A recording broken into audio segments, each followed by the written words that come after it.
La plupart des gens se méprennent sur les corbeaux. Ils les voient noirs, bruyants, opportunistes et ils s'en tiennent là.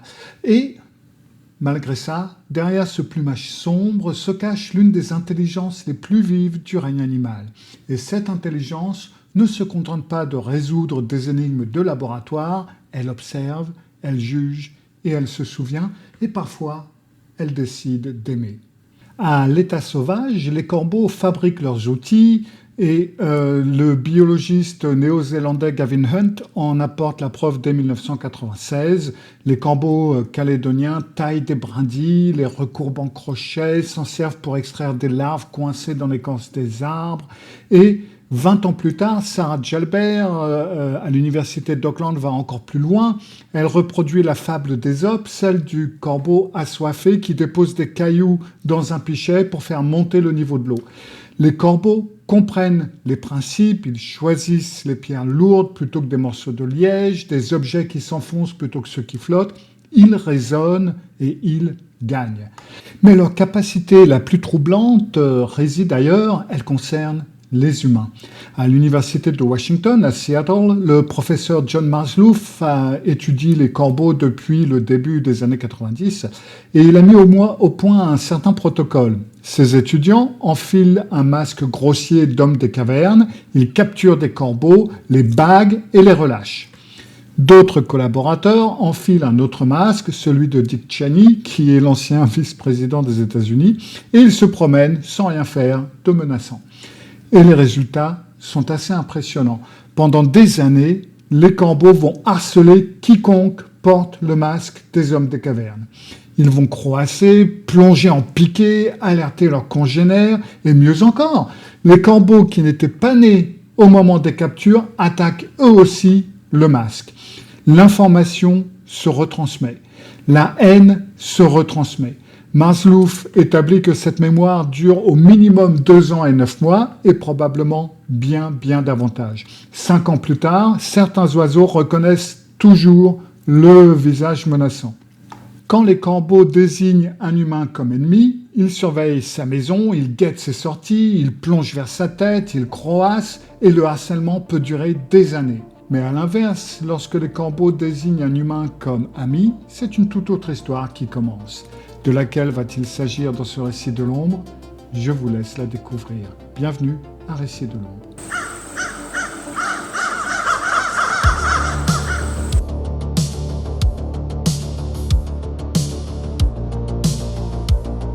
Cette histoire commence en 2011 à Seattle, aux États-Unis, dans le quartier huppé de Portage Bay.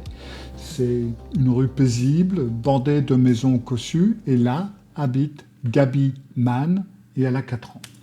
Un jour, elle descend de la voiture familiale et laisse tomber un morceau de poulet pané. Et avant qu'elle ait eu le temps de se baisser pour le ramasser, peut-être heureusement dira-t-on, un corbeau du quartier surgit, fonce sur le morceau et l'emporte dans son bec. La petite fille éclate de rire. Quelques jours plus tard, sur la terrasse de la maison, elle perd un morceau de pain qui glisse de son assiette. Et la même scène se reproduit. Un corbeau apparaît, plonge, s'en empare et vole. Gabi est ravie. Comme la fillette a la fâcheuse habitude de semer un petit peu sa nourriture, elle continue à semer des miettes un peu partout où elle passe et sans le savoir, elle nourrit la bande de corbeaux. Bien entendu, il ne faut pas très longtemps aux corbeaux pour comprendre que cette petite fille, elle sème un petit peu la nourriture, donc ils la reconnaissent, ils anticipent ses sorties, et bientôt, dès qu'elle franchit le seuil, il y a un groupe d'oiseaux noirs qui se rassemble devant la maison et la suit partout où elle va. Et à mesure que Gabi grandit, en fin de compte, elle apprécie cette compagnie inattendue. Elle prend l'habitude de leur donner des morceaux de son déjeuner avant de monter dans le car scolaire. L'après-midi, quand elle descend du car, il y a une rangée de corbeaux qui l'attend, sagement perchés sur la ligne électrique.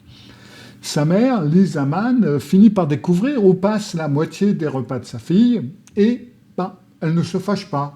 Elle craint tout simplement que la petite ne mange pas assez. Lisa propose donc un compromis. Il va falloir acheter de la nourriture pour les corbeaux et organiser ça proprement. Nous sommes en septembre 2013, Gabi a 7 ans, mère et fille instaurent un rituel quotidien.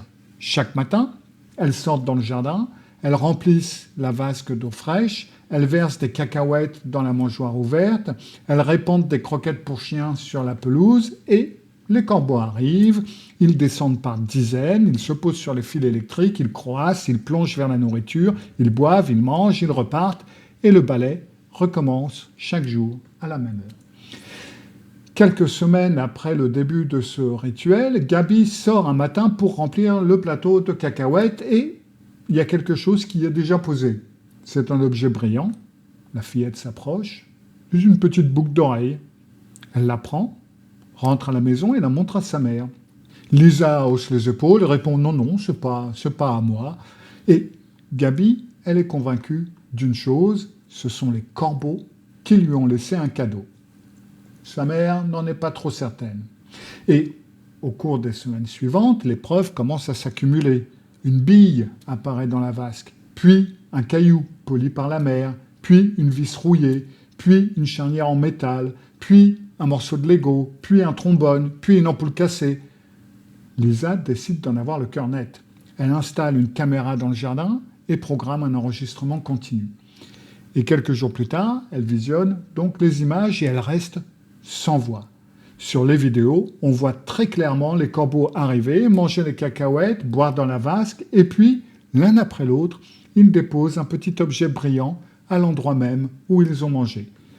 Un geste qui ressemble à une offrande, à un remerciement. Gaby est aux anges, elle achète une boîte à compartiments, elle range chaque cadeau dans un sachet plastique, et sur chaque sachet, elle écrit la date, le lieu, l'heure de la découverte. Elle classe ses trésors, du préféré au moins préféré. Son préféré est une petite perle en forme de cœur de couleur ivoire. Et elle confiera un peu plus tard à un journaliste de la BBC qu'elle voit dans cette perle la preuve que les corbeaux l'aiment bien. Son deuxième préféré, c'est un fragment de métal sur lequel le mot « best » est gravé. La fillette plaisante et elle dit « Je me demande si les corbeaux ont l'autre moitié du cœur où il y a écrit « friend », meilleur ami, best friends. Mais le cadeau le plus extraordinaire arrive en novembre 2014.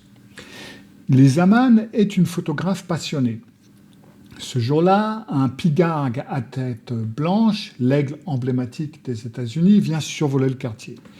Lisa s'élance, son appareil au point, elle se poste dans une ruelle voisine, elle déclenche, recadre, déclenche encore, et au cours de la séance, elle fait tomber le capuchon de son objectif. Le capuchon roule sur le sol, elle l'entend, mais l'aigle la captive beaucoup trop pour qu'elle s'arrête. Elle se promet de le ramasser plus tard, puis l'oiseau s'éloigne, Lisa range son matériel et rentre chez elle, le capuchon est resté dans la ruelle. Le soir, au coucher du soleil, elle sort prendre l'air sur la terrasse et son regard glisse donc vers la vasque des oiseaux. Quelque chose y est posé.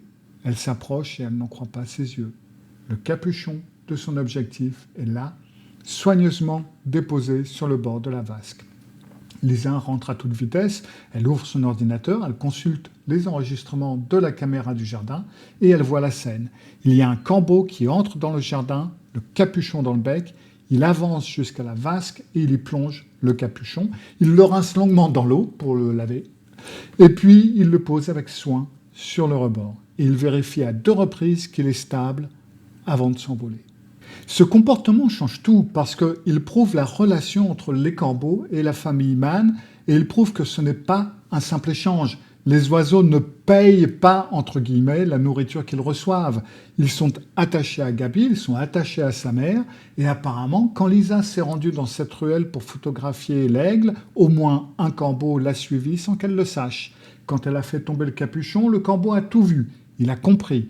Il a attendu qu'elle s'éloigne, puis il a ramassé l'objet et l'a rapporté à la maison, comme le ferait un ami.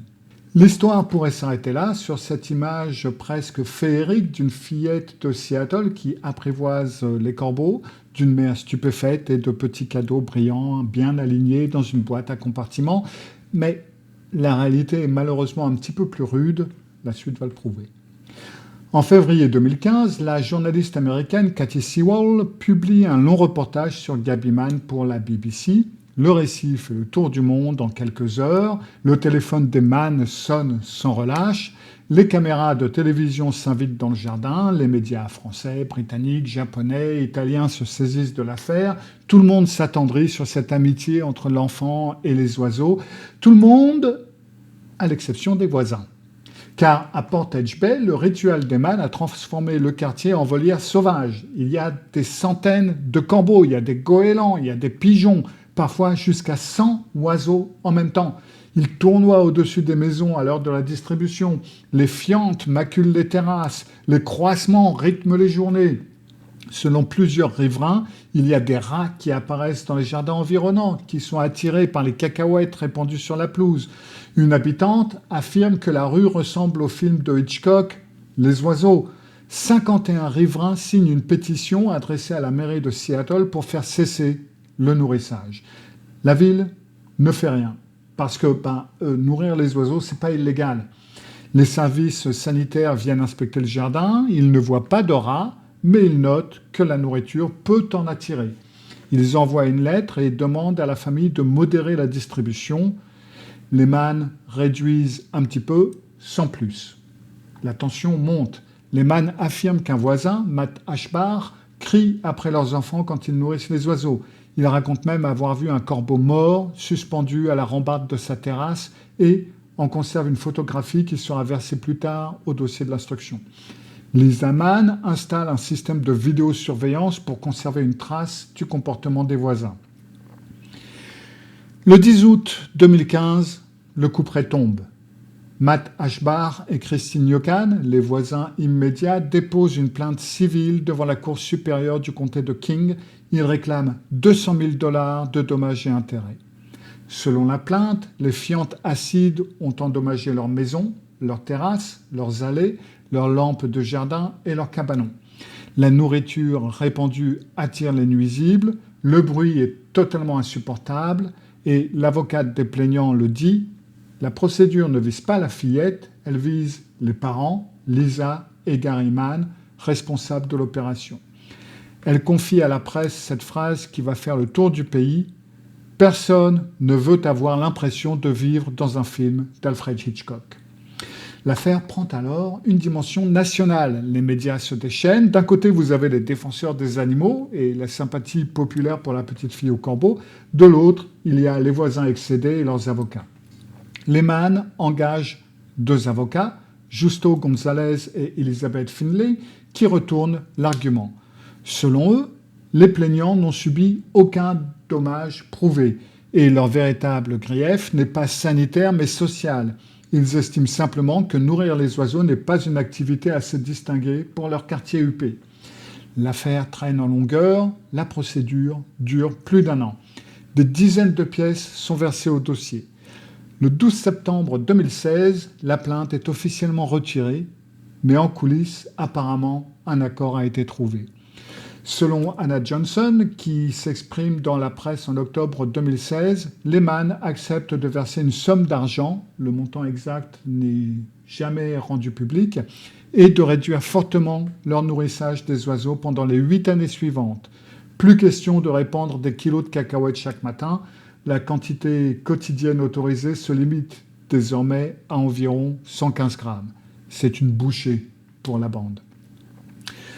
Aujourd'hui, l'histoire continue, mais à voix basse. Gaby Mann a grandi. Sa boîte à cadeaux dort dans un coin de sa chambre. Elle contient toujours la perle en forme de cœur, le morceau de métal gravé du mot « best », la charnière, la vis, le Lego bleu, l'ampoule cassée et toutes les petites offrandes que les corbeaux lui ont laissées au fil des années. Quelque part, dans le quartier de Portage Bay, à Seattle, des corbeaux qui n'ont rien oublié continuent peut-être de scruter la maison. Ils savent qui était leur ami, ils savent qui n'était pas leur ami, et s'il faut en croire les recherches du professeur Marslouf, ils transmettront cette information à leurs petits et aux petits de leurs petits pendant longtemps, car les corbeaux n'oublient jamais. J'espère que cette histoire vous a fait rire, sourire et que vous l'avez bien aimé. Merci de m'avoir écouté, merci de m'avoir vu et je vous dis à bientôt pour un nouveau récit de l'ombre. Au revoir. Féerique d'une fillette de Seattle qui a appris... Eric d'une fillette de Seattle qui a